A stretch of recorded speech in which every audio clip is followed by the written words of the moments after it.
Yo, it's your boy DZ, man. You already know it's not about the setback, it's about the get back. Alright, check this out, right? Bull from YSL tried to pull a Lil Woody. He got up there acting like he didn't know what he signed in the plea deal. He act like it was something that was put in there that wasn't supposed to be in there, right? So the judge said, okay, well, you said this line right here wasn't supposed to be in here, but what about these other lines? It's more than just that line. And she wasn't going for it though, you hear me? I'm gonna let y'all check this out, man. Like, the judge was not going for this at all. It was a knowing statement. She knew that that statement was false. That is, Yeah, I'm not sure about that. That may be your contention, but well, we would contend to the court that where my actual email defendants to clearly denoted that. it does not.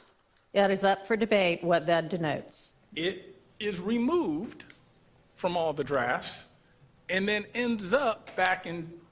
That is true.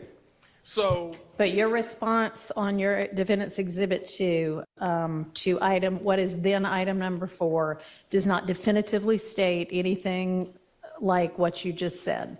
He said he did not know, as we discussed at the time of the ongoing trial,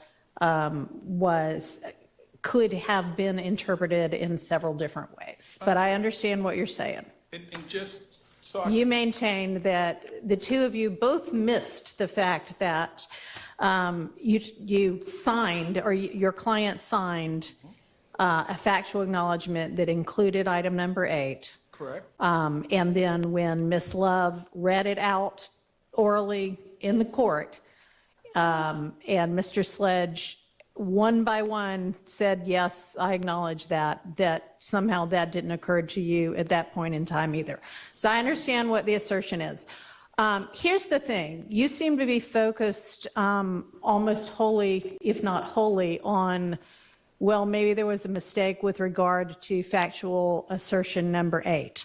The issue that I see is that the state has not limited their petition to revoke probation to he contradicted or he refused to acknowledge during the trial that item number 8. It is the entirety of disavowing factual acknowledgments, etc. And what got disavowed under oath in this trial was far more than just item number 8. It was item number 3, item number 4, item number 5, item number 6, item number 7, item number 8, item number 9, item number 16, and then the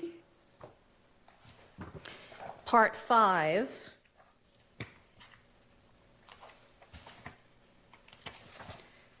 sentencing acknowledgments, number 1, number 2, number 3, number 4, number 5, number 6, and the paragraph underneath asserting that he's read and that they're true and that he understands that he's had an opportunity to discuss it and he voluntarily enters into it, et cetera, et cetera.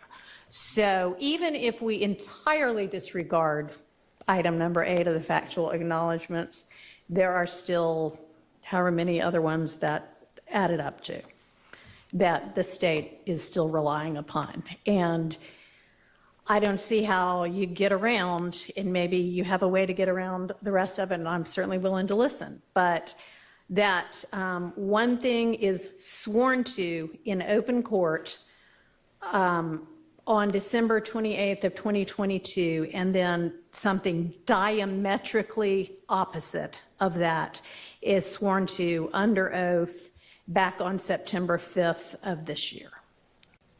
I understand your concerns, Judge. One of the things that we traveled on after taking the plea was he would be able to explain his answers if he had issues.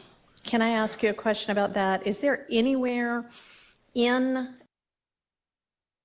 Like, honestly, him saying that he was signing a plea and that he was going to be explaining what he signed later.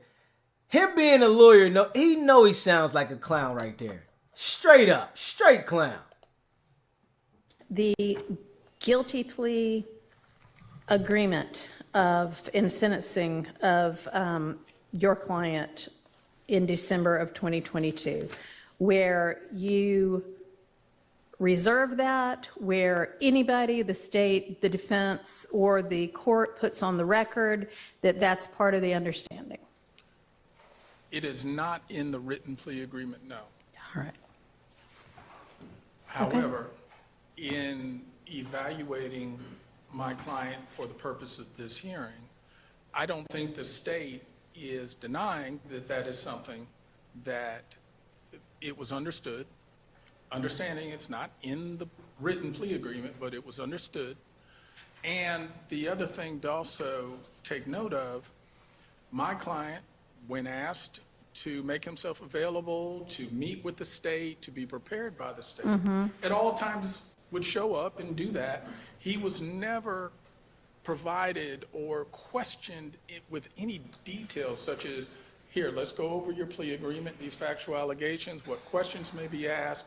In other words, what you saw at trial was someone who was now, after, what was that, December of 22, was now, for the first time, being drilled or asked questions, rather, as to the specifics of all the things that he had allocated, all the questions that were going to be asked. There was no preparation of him. So what you saw was probably frustration on his part at times and shutting down at times on his part. But it was also part of the manifestation of what happens when a witness who's not a lawyer, who's not someone used to this, is getting questions fired at them. And at some point, I think the court can take note that he literally shut down. And some of what the court saw may be more of a manifestation of being overwhelmed as opposed to trying to purposely change or diametrically say something different than what ultimately he allocated initially. So I, in retrospect, wish the state had actually, more than general questions, actually prepped him like you would normally see a witness be prepared and prepped. That did not happen. So you saw a very raw witness recounting things that happened quite some time ago and did not necessarily say things consistent with what he said before. But it wasn't simply for a malicious intent or an intent to deceive. There were several factors, is all I'm indicating, that may well explain why it was so difficult during his testimony. What? All right. Anything else you want to present? The judge is not going for that. Judge ain't going for that.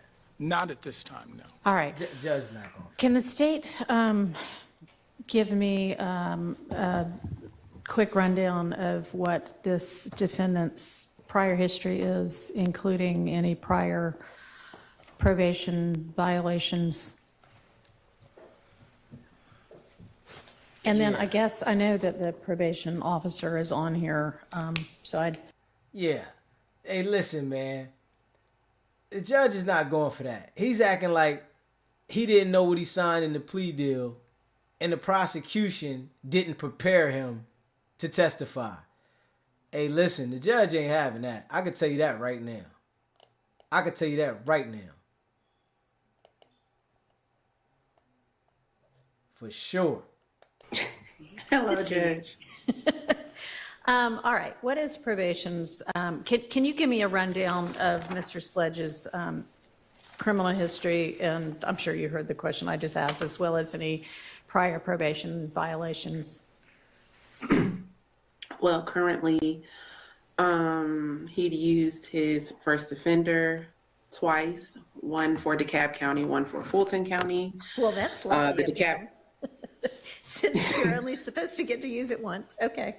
Okay, he got a So the he got a DeKalb first County offenders case, pass twice. 04CR He got lucky. 24799. That was theft by receiving stolen property, felon, and a obstruction of law enforcement officer, which was a misdemeanor. That was May 19th, 2005. I'm sorry. Okay. He used his first offender. The second case, 04SC 23883. That's Fulton County. He used his first offender. That was possession of cocaine, as well as a possession with the intent to distribute cocaine. That was December 10th, 2004. The possession with intent to distribute cocaine in Fulton County was January 3rd, 2014. Again, both times, all three times, he used his first offender. The next Three case times? is 15SC Three times? 13894. That is a Fulton County case. That is the gang participation, aggravated sex battery, attempted aggravated sex battery, aggravated battery, aggravated assault, criminal damage first degree, criminal damage second degree, and possession with the firearm by a convicted felon. That was January 10th, 2018. All right, so given the fact that he had, at that point, a possession of a firearm by a convicted felon, does that indicate that at least one of those first offenders was not successfully completed? One Or are we moment. missing a felony? He had the first offenders program 3 times. That's deep. Wow. What? Atlanta is that sweet? They got it that sweet in That Atlanta would where be you correct, can get Your the Honor. first In offenders addition, program 3 times? Of course, the current case that he is currently on probation on. As far as previous revocations, So, hang on, so the 15 SC, and then this 22 SC case, right? Is there anything Correct. between the two of them? there's nothing in between the two of them now. Okay.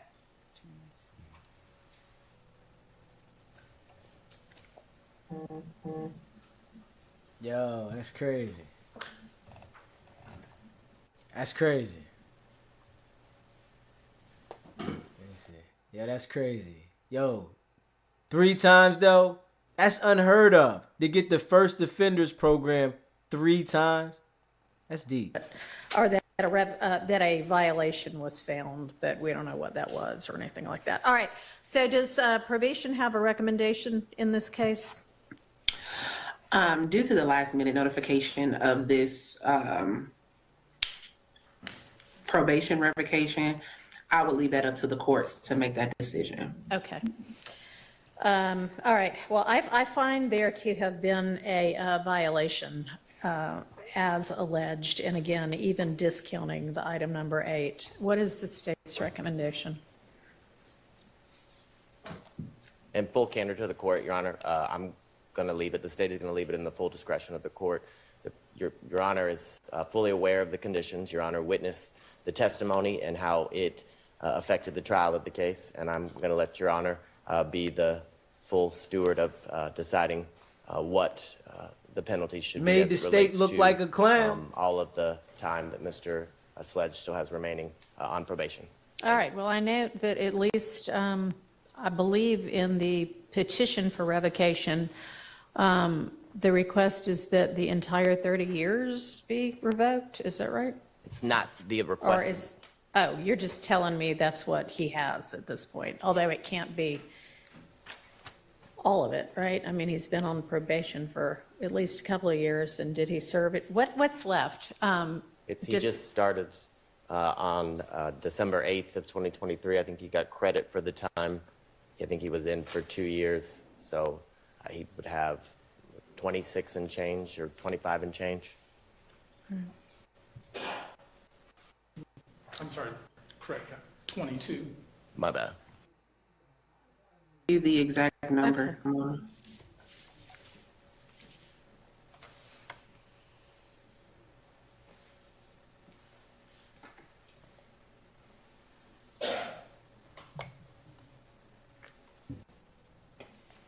Yeah, he gonna have to whew. They talking about 30 years. 15 years on probation. He got some time he gonna have to back up messing around with these people, man. So we would leave it in the discretion of the court, but we're asking again for a non-custodial revocation punishment. Okay, well, I don't view it as a technical violation or akin to a technical violation, considering the solemn oath that he took when he said that he understood every term within the plea agreement, factual acknowledgments, and sentencing acknowledgments, and understood and, in fact, orally answered that he understood when both asked by the prosecutor and the court at his plea hearing that a failure to abide by any of the terms would constitute a violation of the agreement, and he was notified that the entirety of his probation could be revoked. I do appreciate the fact that this particular violation is a non-violent violation. But I also appreciate the fact that some of the many why this could have occurred include the fact that there is just not a proper regard for the judicial system and the seriousness with which an oath in court needs to be taken. I actually view this much more akin to perjury, frankly, than a technical violation. And the sentence for perjury is up to 10 years. I am going to revoke 5 years of Mr. Sledge's probation. And Mr. Sledge, I am sympathetic to the fact that you have generally stayed out of trouble, and I want to commend you for that. And I really hope that this revocation doesn't set you back. But we've got to take seriously the court system. So that's the sentence of the court. I find there to have been that violation. I'm revoking 5 years. And he will be continued on probation, Your Honor? And reinstate the balance. Your Thank Honor, you. might I ask, is it possible for my client to turn himself in to make arrangements? I think y'all knew when you came in here that this was a strong possibility. So, no, I'm sorry. Judge ain't All right, having it. court is adjourned. Judge ain't having it. You hear me? Hey, listen. He tried to get in there and play like Lil Woody, man. Good seeing you. We gonna keep it 100, man. He tried to get in there and play like Lil Woody, man. And it didn't work out. You can't go in there thinking you can play games with them people and it's gonna work. Woody got lucky because he told these people long ago while he was in the interrogation room that he was lying, that he would lie sometimes. So they already knew he was a liar, right? But this dude here tried to play like he didn't understand what was in the plea deal. And when they checked that plea deal tooth and nail, they said, okay, you didn't understand what this was, but what about this, this, and this? And the judge said she felt some type of sympathy for the sentence, but the thing is, she like, I don't feel that y'all really got regards for the judicial system. Like, this man here had the first offenders program 3 times. I ain't never heard of nobody getting the first offenders program 3 times. You know, when you get the first offenders program, they wipe the charge away. He had it 3 times. You feel what I'm saying? So the judge looking at it like, hey, man, you think the system's a joke, and then you get in here acting like you don't know what you signed on this plea deal. That there took the judge to another level and was like, I got to send you to jail. And you still got to come home and do probation. So I got to set the example is what she's saying. And we got to be real with it. She's like, I got to set the example to let it be known you in this courtroom and Atlanta's courtrooms are out of whack. So I got to start somewhere. And it's going to be with you. She knew this situation was going to go viral because everybody's knowing this trial is going on. She knows I'm going to make an example to let them see because it's in the news heavy about these Atlanta jails and the courts that it's just out of whack. The COs are bringing things in. Stuff is going on in the courthouse. They already talking about this everywhere, right? So now the judge is like, I got to make an example. And bro was the example. He tried to get in there and pull that little Woody trick, but Woody already had his game plan strong. Woody had a strong game plan because he was in there already cooperating and they knew he would lie sometime. So he went straight to, man, I was lying. Y'all knew I was lying. But it wasn't like that with him. The stuff he was saying, it was factual to them and he never said he was lying.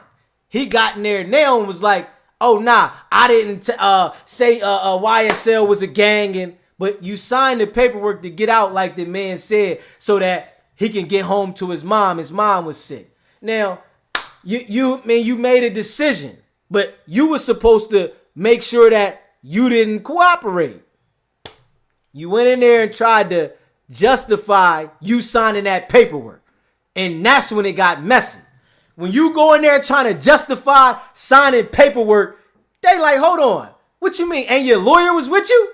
You had a lawyer present? Come on, man. They not playing that, man.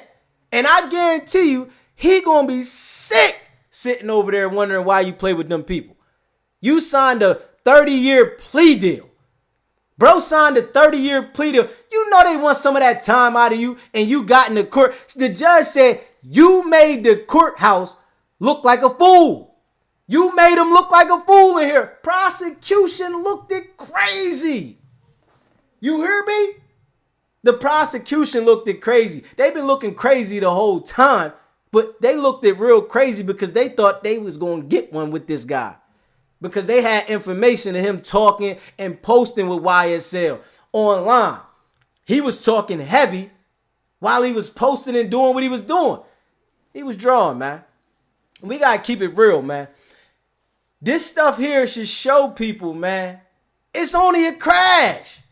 This is a crash waiting to happen. Straight up. This is a total crash. And we watching these dudes go through this, man. This got to show, hopefully, some of the younger people and understand that you're going to crash out. Now everybody want to change their life, though. Everybody want to go to war, right? Before these situations, but then they want to change their life, man. You got to start looking at this in a different light, man. You feel me? You know it's your boy Deezy, man. You know what I mean? Make sure y'all share this video, man, because the judge set an example right there, man. She was letting the court and the world know, I'm not playing. You're getting here, I'm not playing. And you see how this case is pushing? I don't know if y'all watching the case, though, right? The case is pushing along a lot faster, being as though that she's been on. She's making sure it's momentum. Bring your next witness. Bring this. Come on, let's go. We not stopping. So the case is getting moved. The case is probably going to end the beginning of the year. I think by the beginning of the year, it's going to be at the jury's hands. And we're going to see how it come for Thug, man. I hope, bro, get through this situation. You know what I'm saying? Because they still can come up with a plea deal in the middle of trial. You know what I'm saying? It can happen. They can say, yo, we're going to give you a plea to 5 years or, you know, time served and whatever probation. It can happen. You know, that's a decision he got to make. We going to see, man. You know, it's got crazy out there, man. I got to make sure y'all hit that subscribe button, man. It's your boy Deezy, man. We working. We building. The channel is growing, you know? You know what I'm saying? One day at a time, man. One day at a time, man. What's going on out there, though, man? How y'all feeling, man? How y'all feeling, man? How y'all feeling, man? What we gonna do? It's over for the night, man. I might come back, go live. But share this live, man. I think the brother's name Mook Tunk. He's sick right now. It ain't a game out there, man. You can't play with those state prosecutors and think you can play with their intelligence. And they not gonna put it on you. And they not gonna hammer you. They gonna stick it to you. A fork. Boop. Boop. Bing. Bing. It get real. But leave a comment, man. Y'all gotta get with the boy, man. Make sure y'all dial in. Tune in. I do live call-ins too, man. But the live call-ins, man, we can call in, we can talk, we can rap. You know, sometimes, you know, people want to get some things off their chest. And we really make this the place where it happened at. You know what I'm saying? It's open right here, man. Open season. It's not about the setback. It's about the get back. Nah.